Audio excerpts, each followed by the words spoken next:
Alright, so we have us a little bit of a situation happening here with the DJI Osmo Action. Give me everything, yeah. I need everything. So I shot my review the day before yesterday, and when I played back the footage back at home when I was editing the review, I found quite a few problems. We're going to talk about mainly one problem, but I'll address them all real quick. So let's go back to that footage and you guys can see exactly what happened. Look at that screen. That's the front facing screen. What the hell happened there? That is insane, dude.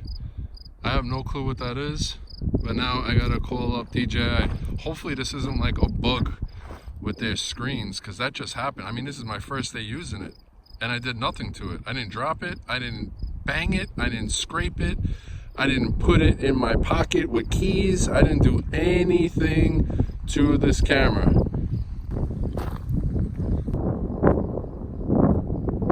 So the spot did eventually disappear. It slowly just faded away towards the middle of it and then it vanished. And as you guys can see right now, we have some pretty good lighting on there and there's nothing.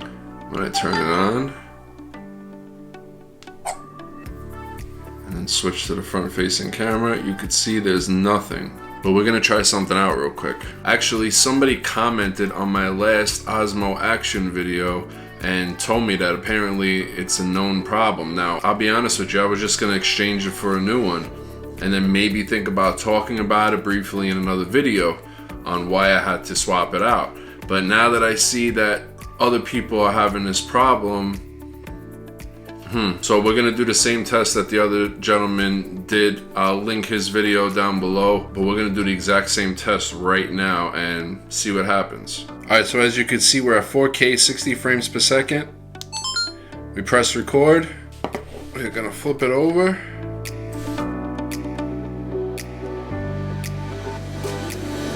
We got our drop of water on it, and let's see what happens. Let's clean this water spillage.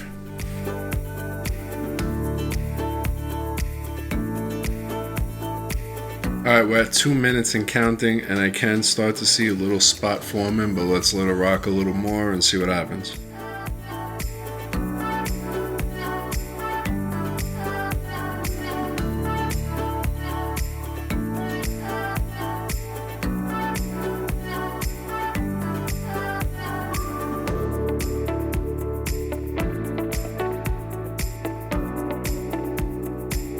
And I'm going to wipe the water off. And look at that. Look at that. What the hell do we do about this?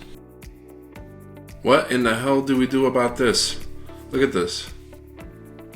And what's baffling me really is the fact that when it happened to me initially in my review, I didn't get it wet. I didn't do any sort of waterproof testing. I didn't put it underwater. I still never have. That was the most I've ever gotten it wet. We might have us a little problem here for everybody that's ordered these or already received them.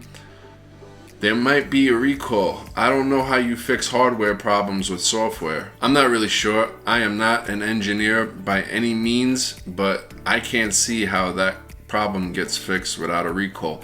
Now, I will say this. Number one, I have absolutely no affiliation with DJI other than the fact that I just really like their products. I don't think this should really affect your decision on if you should buy one or not.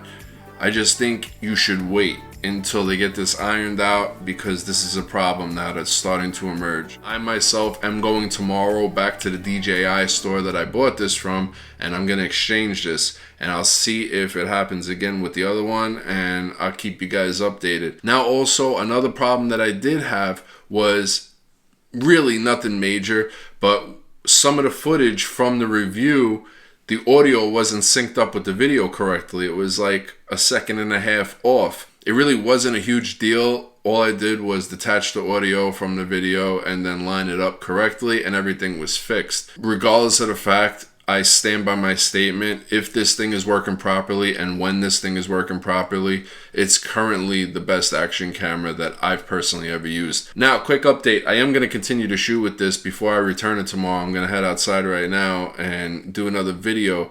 I need to redeem myself because, not to make any excuses, but the last video, the first review that I did, the quality did not look great at all. And that is completely my fault and user error. I picked the worst, most harshest sunny conditions to step foot into. And on top of that, I decided to go down a super tree, bushy trail.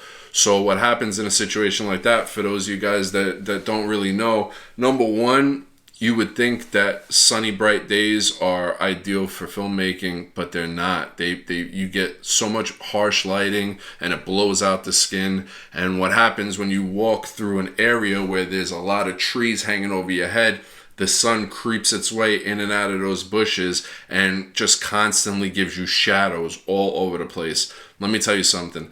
That first review, again, completely my fault, and I should have been better at what I was doing. I must have took at least 8 hours to color correct that thing, and it still came out like garbage. I had it in decently. Like, what I should have did was just shoot it in the normal profile, the normal color settings that DJI provides, and not color graded it at all and let you guys see exactly what comes out of the camera. But I figured there's like 5 million reviews out of this camera already. Let me just shoot it in what I would normally shoot in. So lesson learned. On top of that, I didn't have my ND filter set. The ND filter set actually came in yesterday. I shot that first review 2 days ago. But now we got ourselves the Polar Pro Shutter Collection Cinema Series. So we have NDs 4 through 64. So we're gonna head out there right now. It's supposed to be raining any minute now. And you know what? If it does rain, I'm probably just gonna stay out there and get soaked if I'm still filming. And we'll see how this camera reacts to filming and getting wet, I guess. If any of you guys do own the Osmo Action and you've had any issues like this, please let me know in the comments below. If you haven't had these issues, maybe do exactly what I just did. It took about 10 minutes for a spot to form on there. So turn it on 4K 60 frames per second. Leave the back screen turned on, not the front facing smaller screen. Put it on its back. Press record. Put a drop of water right in the middle. And then report back to me, please. So that's it for this video. I am about to head out right now. So if you see the same yellow shirt, I'm going out there and I'm shooting another video, and we're gonna test out these ND filters, and I'm gonna try to redeem myself as far as the image quality goes, because I'm curious too. That review was my only footage that I've taken with the Osmo Action, so I'm curious to see how good I can get it to look. Alright, I gotta head out. I'll see you guys later. Salute. Resume is a heavyweight, yeah. Put it on my back, give me everything, yeah. I need everything, I need all of everything.